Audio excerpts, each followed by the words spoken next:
બનાસકાંઠા જિલ્લામાંથી વાવ થરાદને નવા જિલ્લાની જાહેરાત થયા બાદ થરાદ અમદાવાદ એક્સપ્રેસ હાઈવેની કામગીરી શરૂ થઈ છે।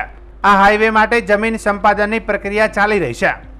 લાખણી, દિયોદર અને કાંકરેજ વિસ્તારના ખેડૂતોની જમીન સંપાદિત થવાની છે। ખેડૂતોનો આરોપ છે કે તેમને જમીનના પૂરતા ભાવ મળી રહ્યા નથી। આ મુદ્દે છેલ્લા 3 વર્ષથી ખેડૂતો લડત ચલાવી રહ્યા છે। આજે હજારો ખેડૂતો પાલનપુર જિલ્લા કલેક્ટર કચેરી ખાતે એકત્રિત થયા હતા। તેમણે જય જવાન જય કિસાનના નારા સાથે કલેક્ટર કચેરી ગજવી હતી। ખેડૂતોએ જિલ્લા કલેક્ટરને આવેદનપત્ર સુપ્રત કર્યું હતું। ખેડૂતોએ ચીમકી આપી છે કે જો તેમની માંગ નહીં સ્વીકારવામાં આવે તો આગામી દિવસોમાં બનાસકાંઠાથી ગાંધીનગર સુધી ઉગ્ર આંદોલન કરશે। અગાઉ પણ ખેડૂતોએ અનેક સ્થળે રજૂઆત કરી છે, પરંતુ તેમને માંગનો કોઈ સંતોષકારક ઉકેલ આવ્યો નથી। અત્યારે અમારી વેદના છે ભારતમાલા રોડ પ્રોજેક્ટ નીકળેલો છે રોડ, એની અંદર અમારી ખેડૂતોની સંપાદન બનાસકાંઠાની અંદર જમીનો કરી છે। 2011ની જંત્રી પ્રમાણે અમને ચૂકવણો કરવાની સરકાર વાત કરેલી છે। અત્યારે એવોર્ડ પણ કરેલા છે। સરકારશ્રીને કહેવા માગીએ છીએ કે અત્યારે 2025 છે, આ તમે એવોર્ડો કરેલા રદ કરે। એના અનુસંધાને કલેક્ટર સાહેબશ્રીને રજૂઆત કરવા આવેલા છે। અમારો ચૂકવણો છે 2025ની સરકારશ્રીએ જે જંત્રી જાહેર કરેલી હતી એના અનુસંધાને કરે। નેતાઓએ જે એને કરેલું હોય એના અનુસંધાને સરકારશ્રીએ જે એવોર્ડ કરેલા હોય એના પર અમે મારા ખેડૂતને ચૂકવણો કરે। એના અનુસંધાને કલેક્ટર સાહેબશ્રીને કહીએ છીએ કે આ એવોર્ડો 2011ના રદ કરે અને નવી જંત્રી પણ અમને ખેડૂતોને વળતર આપે એવી માગણી છે। જો કરવામાં નહીં આવે તો આગળના સમયની અંદર બનાસકાંઠાથી ગાંધીનગર સુધીના તમામ ખેડૂતો સાથે મળી અને ગાંધીજી ત્યાં માર્ગે આંદોલન કરશે અને આપણે ગાંધીનગર જઈ મુખ્યમંત્રી સાહેબની ઓફિસની મોરે ધરણા કરશે। ગોવિંદભાઈ વાલાભાઈ રબારી, મારી જમીન રોડ હાઈવે ટચને આવેલી છે અને જે અંદરના ભાવે જાય છે એને એ ભાવે અમારો એવોર્ડ કર્યો છે અને નેશનલ હાઈવે જે જમીન છે ને એ સાહેબ મોંઘી આવે, અંદરની જમીન ઓછા પૈસે જાય તો તે એક જ ભાવ અને એક જ હરખું કર્યું છે। એટલે એ અમે આના માટે દુઃખી છે અને અમે આ કોઈ પણ ભોગે જમીન હાલવા તૈયાર નથી। એની રણનીતિ એટલે જે આ બધા ખેડૂત છે, ખેડૂત તો બધું લડવાના છે। ખેડૂતને ગરીબ માનતા હોય તો ગરીબ ખેડૂત છે જ નહીં। કહેવાનો મતલબ કે એના માટે લડવાની તૈયારી બધા છે। તાકો તમે બધા આવી ગયા છે કે નથી આવી ગયા, એટલે આ રીતનું છે। મારું નામ ગોવિંદભાઈ વાલાભાઈ રબારી છે।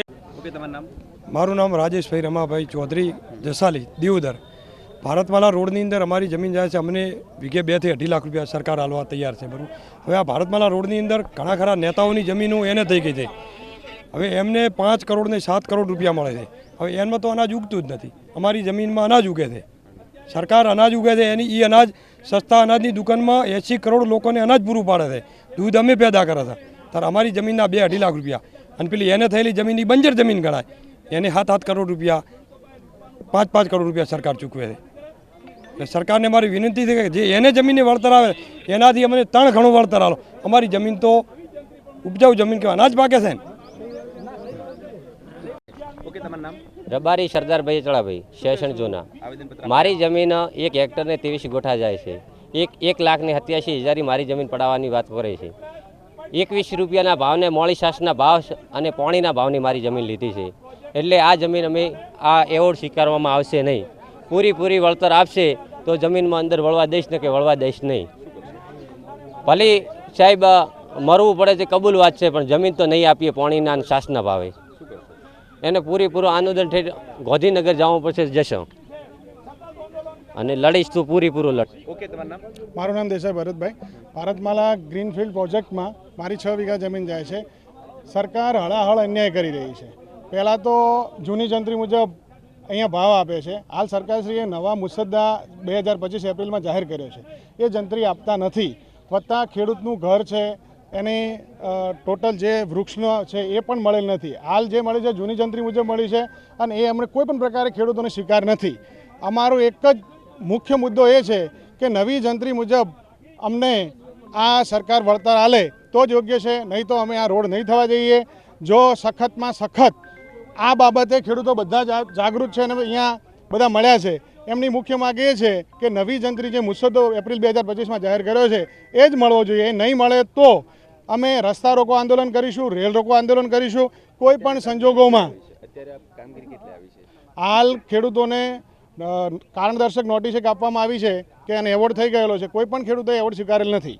અને પૈસા પણ લેવાના નથી.